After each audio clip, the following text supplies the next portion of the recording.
আজকে আমি অ্যানাউন্স করছি বড়দিনের এই শুভ প্রোগ্রামে that another installment of 4% DA from 1st January 24 to around 14 lakhs government employees, teaching and non-teaching staff of all school colleges and universities, employees of all statutory undertakings and parastatals and pensionaries. সবাই কিন্তু এটা পাবে।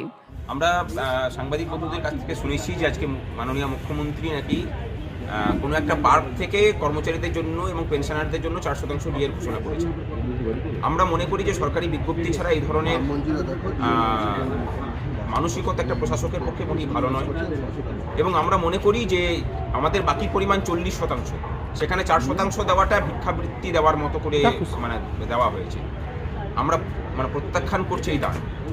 আমরা আমাদের অধিকার চাই, সুতরাং সেই অধিকার যতক্ষণ না পাচ্ছি ততক্ষণ পর্যন্ত লড়াই চলবে।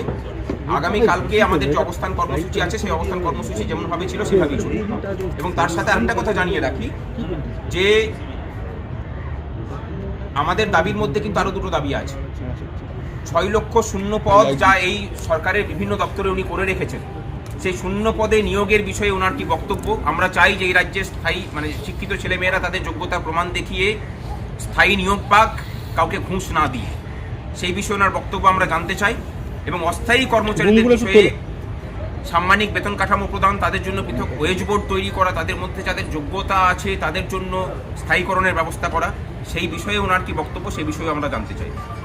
না হলে আন্দোলন যেমনভাবে চলছে চলবে, এবং কিভাবে দাবি আদায় করতে হয় সেটা আমরা বুঝতে পারবো।